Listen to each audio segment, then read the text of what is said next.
ആമേൻ, ആമേൻ.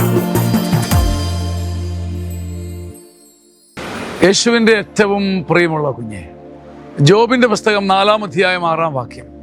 നിന്റെ ദൈവഭക്തി നിനക്ക് ബലം പകരുന്നില്ലേ? നിന്റെ നിഷ്കളങ്കത നിനക്ക് പ്രത്യാശ നൽകുന്നില്ലേ? ജോബിനോട് ശത്രുക്കൾ ചോദിച്ചതാ, സ്നേഹിതരായി അഭിനയിച്ചവർ ചോദിച്ചതാ. പക്ഷെ ഈ പറഞ്ഞതൊരു സത്യമാണ്. നിന്റെ ദൈവഭക്തി നിനക്കൊരു ബലം നൽകുമല്ലോ.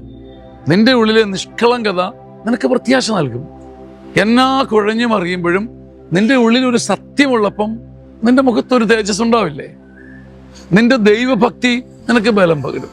അപ്പം നമുക്ക് ബലവും പ്രത്യാശയും ഉണ്ടാകണമെങ്കിൽ നമ്മുടെ ദൈവഭക്തിയും നിഷ്കളങ്കതയും മുറുകെ പിടിക്കുമ്പം നമുക്ക് ഒരിടത്തും തലകുനിക്കാതിരിക്കാൻ ഒരു അഭിഷേകം കിട്ടും. സത്യത്തിൽ ആ ചോദ്യം തലമുറകളുള്ള ചോദ്യമാണ്. നിന്റെ ദൈവഭക്തി നിനക്ക് ബലം പകരുന്നില്ലേ? നിന്റെ നിഷ്കളങ്കത നിനക്ക് പ്രത്യാശ തരുന്നില്ലേ? തരുമല്ലോ.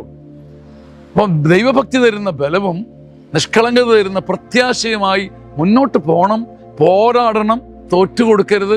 കർത്താവിൻ്റെ ഈ വചനം ഇന്ന് പോരാടാൻ നിങ്ങളെ ശക്തിപ്പെടുത്തട്ടെ. ആമേൻ, ആമേൻ, ആമേൻ.